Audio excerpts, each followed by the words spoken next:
వాడు సాంగ సపరివార సమేత స్వయంభూ శ్రీ శ్వేతార్కమూల గణపతి.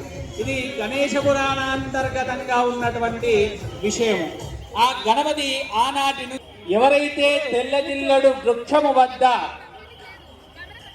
ఆదివారము పుష్యమి నక్షత్రంతో కూడుకొని ఉన్న, గురువారము పుష్యమి నక్షత్రం కొని ఉన్న గురుపుష్య యోగము అర్కపుష్య యోగము అనేది ఏర్పడుతుంది.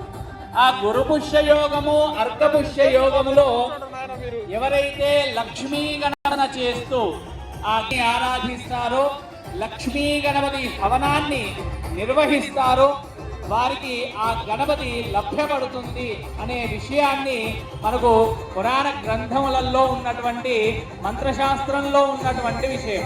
ఆ విధంగానే మరి కాజీపేటలోని ఈ యొక్క శ్వేతార్క గణపతి సారంగా స్వయం వ్యక్తమై పూర్తి అవయవాలు కలిగి తెల్లజిల్లెడు వృక్షంలోని ఆవిర్భవించినటువంటి స్వామి మనందరి ముందు కూడా వేంచేసి ఉన్నాడు. ఈరోజు సంకటహర చతుర్థి.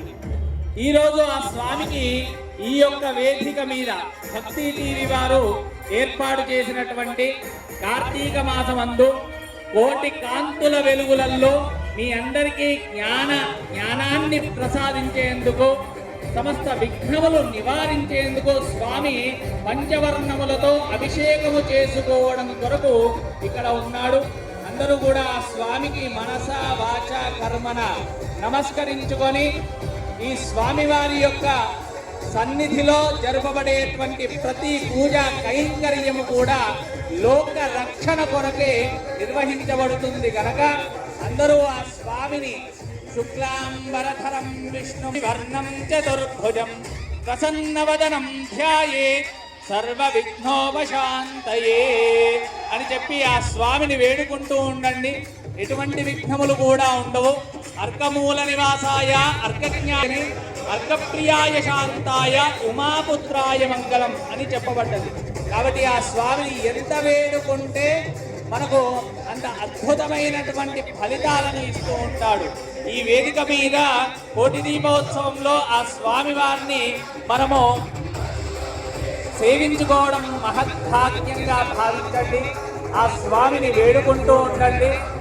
కానీ కథను వింటే ఎంతో విశేషం. ఒకనాడు ఇంద్రుడు తన యొక్క రథం తీసుకొని లోకాలన్నీ కూడా తిరగడం కొరకు బయలుదేరి వెళ్ళినాట. వెళ్తే కాశీపట్టణమున ఒక రాజుగారు ఉండేవారట. ఈ యొక్క రాజ్యంలో కొంతమంది ఎటువంటి దాన ధర్మములు చెయ్యకుండా సమస్త పాపములతో కూడుకొని ఉన్నవారు. ఆ యొక్క ఇంద్రుని యొక్క వాహనం అటువైపు వెళ్తూ అక్కడ పడిపోయిందట, విరిగిపోయి పడిపోయిందట. ఆ పాపము ఛాయలు తాకి పడిపోగానే అక్కడికి ఎందుకు ఈ విధంగా జరిగింది అని చెప్పి రాజుగారు పరిగెత్తుకుని అక్కడ ఇంద్రుడు కనబడ్డాడట. ఇంద్రుణ్ణి చూసి సమస్త నమస్కారములను సమర్పించుకొని ఆ ఇంద్రుడికి సమస్త మంచి కార్యములను ఆచరింపజేసి ఒక మంచి యొక్క స్థానాన్ని కల్పించి ఆసనంపై కూర్చోండబెట్టినారట. అయ్యా, మీ యొక్క విమానం విరగడానికి గల కారణం అంటే ఇక్కడ పాపము అత్యధికంగా ఉన్నది, అందుచేతనే ఆ పాపము ఛాయలు తాకి నా విమానము విరిగిపోయింది. మరి ఇప్పుడు నేను వెళ్ళడానికి మరి